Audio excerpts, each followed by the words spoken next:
एक दिन की बात है कि अकबर और बीरबल दोनों एक उपवन में बैठे हुए आनंद मना रहे थे। इतने में शाम हो गई। जब बीरबल घर जाने को उद्यत हुआ तो बादशाह ने उसे रोक कर कहा, बीरबल, आज कई दिनों से मैं एक बात सोच रहा था, परंतु तुमसे कहना भूल जाता था। एक हकीम दवा बनाता है, उसमें बैल के दूध की अनिवार्य आवश्यकता है। यदि तुम कहीं से उसे ला दो तो अति उत्तम हो। पत्ता खड़का, बंदा भड़का। बीरबल बादशाह अकबर की मनसा समझ गया और मन में कहा कि बादशाह इस बहाने मुझे मूर्ख बनाना चाहते हैं।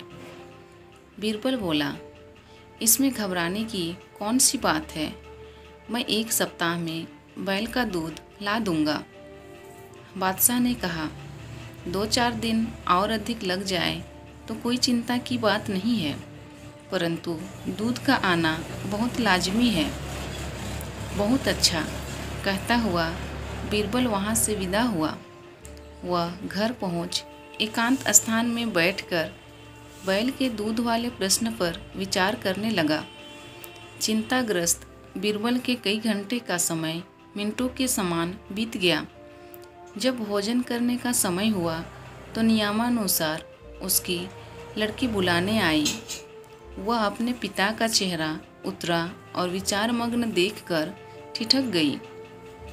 जब उसको खड़े कई मिनट व्यतीत हो गए और पिता का ध्यान ना टूटा तो उसने उद्विग्न होकर पिता से चिंता का कारण पूछा। यद्यपि यह बीरबल की बड़ी लड़की थी और वह इसकी बुद्धिमत्ता की कई बार परीक्षा भी ले चुका था, फिर भी ऐसे गूढ़ विषय में उसे सफलता मिलेगी ऐसी आशा स्वप्न में भी ना थी। इसलिए कुछ समय तक उसकी बातों को अनसुनी कर टाल मटोल करता रहा। पुत्री के पुनः पुनः अनुरोध करने पर उसे विवश होकर बादशाह का जटिल प्रश्न सुनाना पड़ा। कन्या बोली, पिताजी, यह कौन सी ऐसी कठिन बात है जिसके लिए आप ऐसे चिंताकुल हो रहे हैं।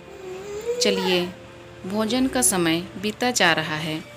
मैं उसका उत्तर 1 हफ्ते के भीतर ही बादशाह को पहुंचा दूंगी। लड़की के ऐसे उत्तर से बीरबल की चिंता घटी और साहस कर भोजन करने गया।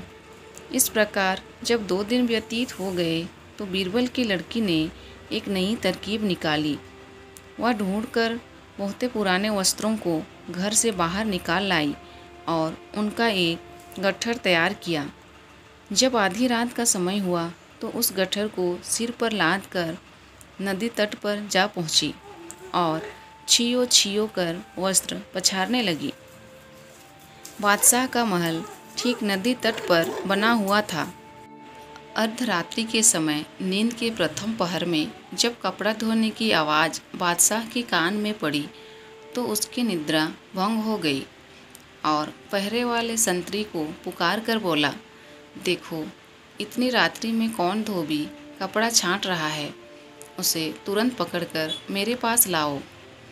पहरे वाला सिपाही हुक्म पाते ही कई अन्य सिपाहियों के साथ वहां पर जा पहुंचा, जहां से कपड़े धोने की आवाज़ आ रही थी।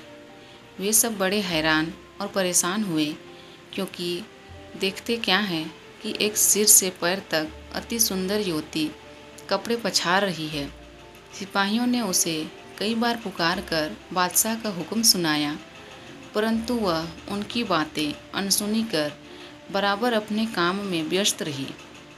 आखिर एक सिपाही उसके बिल्कुल समीप पहुंचकर बोला, अरे, तू कौन है जो इतनी दृष्टता कर रही है और पुकारने पर सुनती भी नहीं।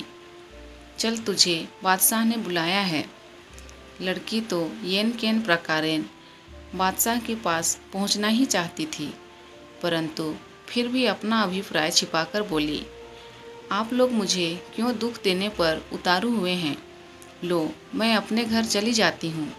सिपाहियों ने कहा, खबरदार, तुम्हारा भला इसी में है कि सीधे हम लोगों के साथ बादशाह के पास चलो।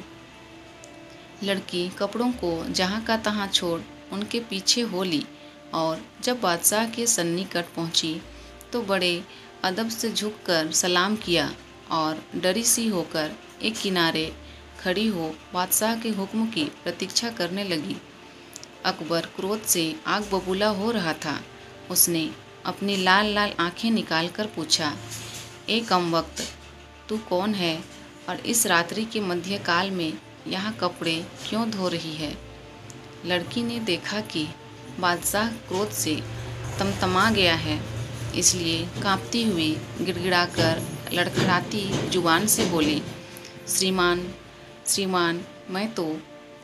बादशाह को उसे घबराई हुई देखकर दया आ गई और उसे सांत्वना देते हुए बोला, तू इतनी घबराती क्यों है?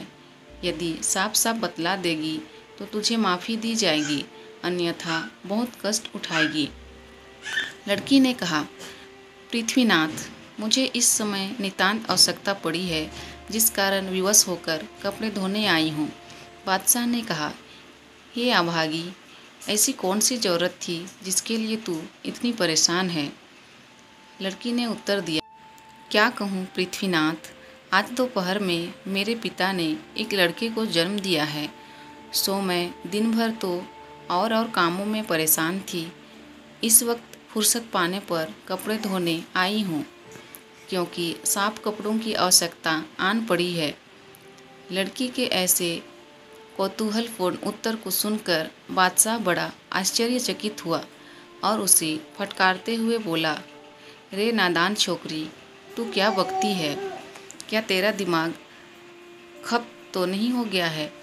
भला पुरुष को भी कहीं लड़का पैदा होता है?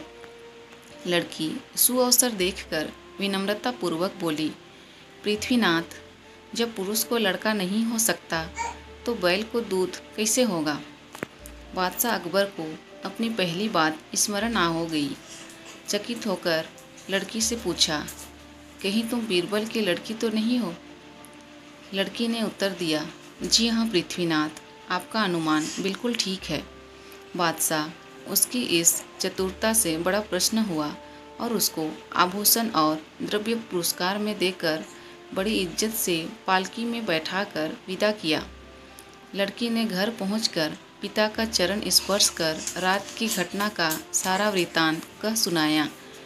बीरबल अपनी बुद्धिमती कन्या से बहुत प्रसन्न हुआ और उसका पुरस्कार उसे लौटाकर बहुत आशीर्वाद दिया।